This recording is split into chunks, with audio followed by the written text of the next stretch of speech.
Propeta Isaias ay isang mahalagang biblikal na tao sa relihiyong Hudaismo at Kristyanismo. Ang kanyang libro ay naglalaman ng mga pangitain at mensahe mula sa Diyos tungkol sa pagpapahayag ng kanyang mga plano sa bayan ng Israel, ano-ano ang mga mangyayari sa hinaharap at ang pangako ng pagtubos at pagliligtas.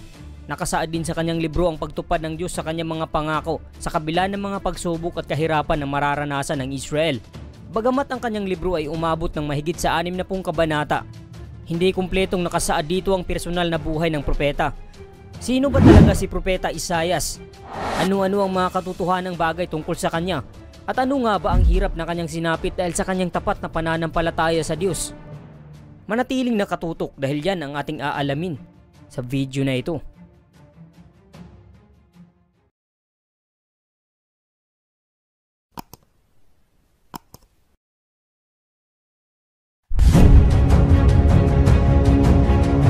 Si Propeta Isaias ay nabuhay noong panahong nahati ang Israel sa dalawang kaharian. Siya ang naging pangunahing propeta sa kaharian ng Juda.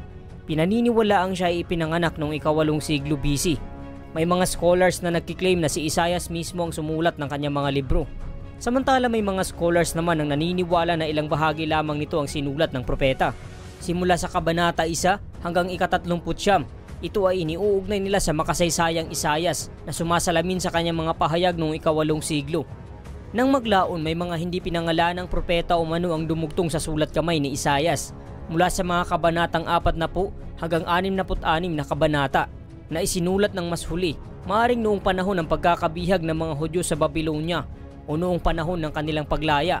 Subalit ito ay nananatili pa ring paksa ng debate ng mga scholars hanggang ngayon dahil sa kakulangan ng pruweba o pangsuportahan ng teoryang ito.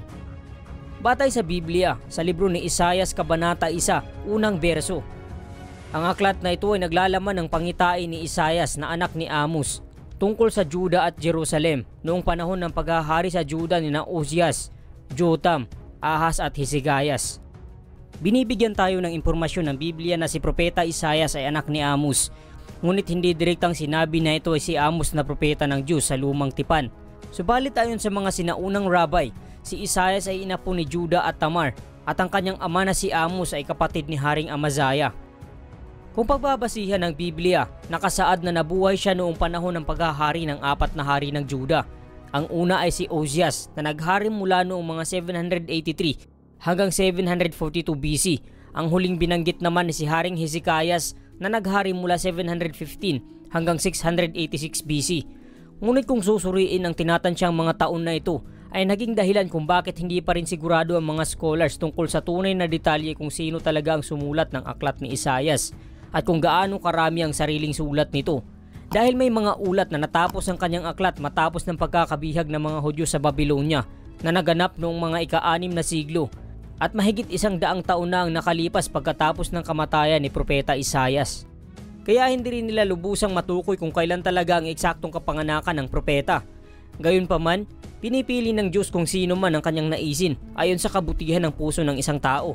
At malinaw na pinili niya si Isaias bilang isa sa kanyang mga lingkod.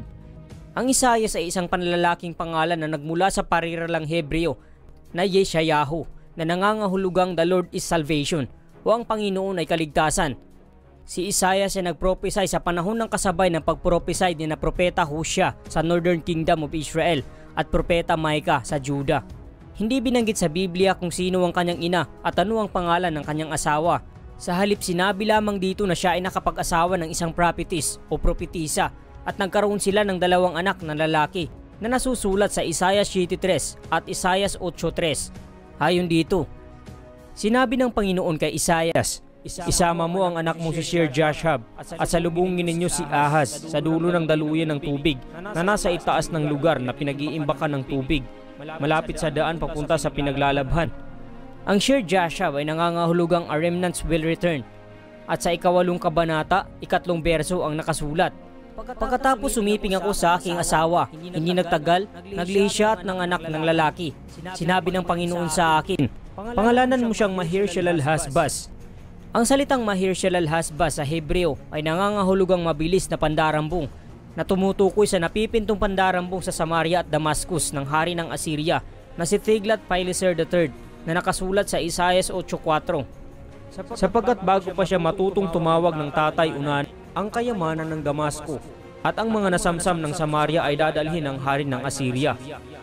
Dahil walang gaanong impormasyong ibinigay ng Biblia tungkol sa ama ni Propeta Isaias at hindi rin binanggit kung sino ang kanyang ina, ipinagpalagay ng ilang mga scholars na ang propeta ay isang membro ng maharlikang pamilya dahil madali siyang makalapit at makipag-usap sa hari.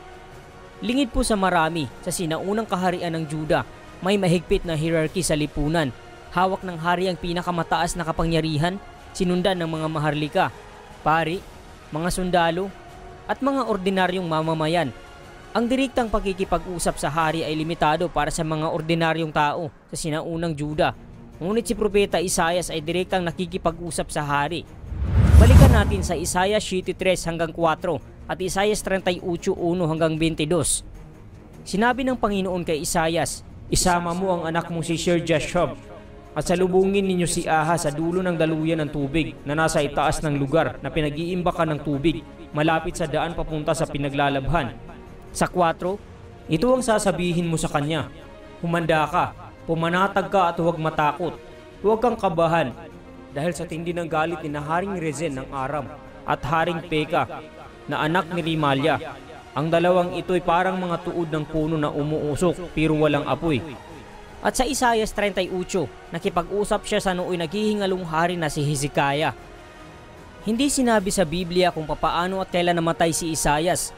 At hindi rin binanggit na siya ay buhay pa hanggang sa paghahari ng anak ni Haring Hezekiah na si Manase.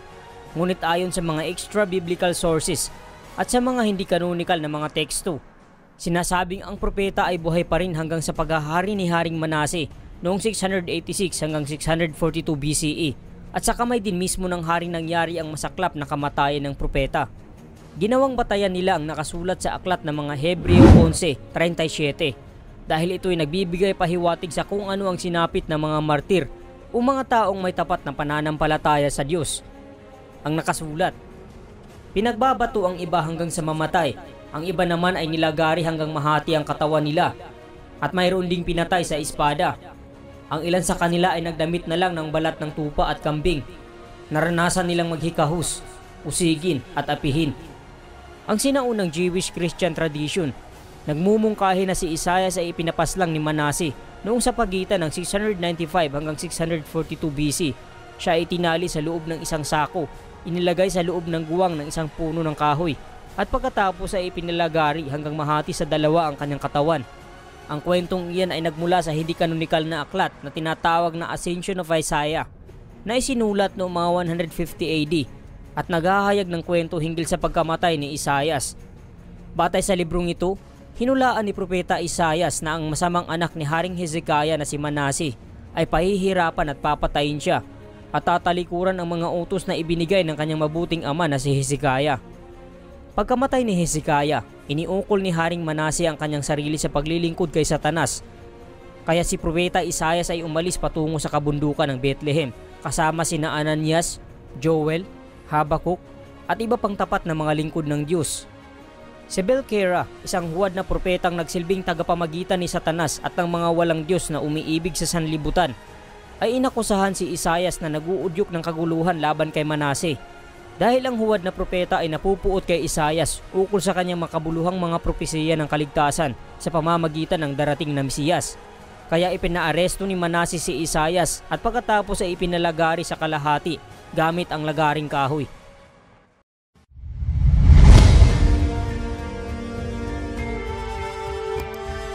Bagamat tiyak na posible na si Isaias, isang tapat na propeta ng Diyos, ay namatay gaya ng pahayag ng sinaunang alamat, hindi pa rin sinasang-ayunan ng Biblia kung ito ba ay tunay o walang katiyakan, sapagkat ang Biblia ay hindi nagbibigay sa atin ng anumang ebidensya hinggil sa kamatayan ng propeta. Bakit mahalagang malaman natin kung paano namatay si Isaias? Ayon kay John MacArthur, isang American minister at author, si Isaias ay kilala rin bilang evangelical prophet o nagpapalaganap ng ebanghelyo o magandang balita ng Biblia, at marami siyang ipinahayag tungkol sa biyaya ng Diyos sa Israel. Ano man ang mga salita ni Isaias ay may malakas na epekto sa Hudaismo at Kristyanismo. Ang mga manunulat ng Bagong Tipan ay madalas na sumipi sa kanya ng mahigit sa 65 beses, at si Isaias ay binanggit ng higit sa 20 beses. Madalas ding nagpapakita kung papaano ang kanyang mga propesiya ay nagtuturo hindi lamang sa pagtubos ng mga Israelita mula sa pagkakabihag sa Babylonia, kundi sa pagtubos ni Kristo sa mundo.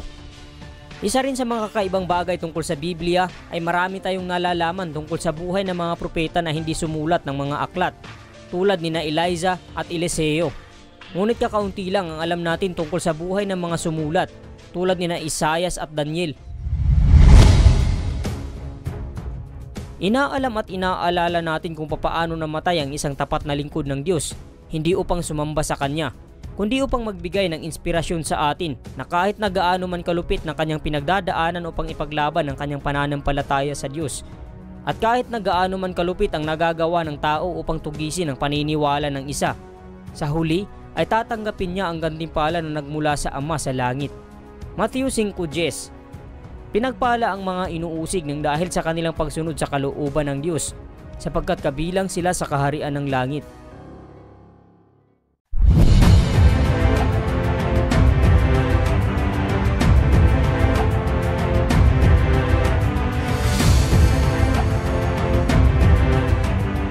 Naway nagustuhan mo at may napulot kang aral sa ating topic ngayon.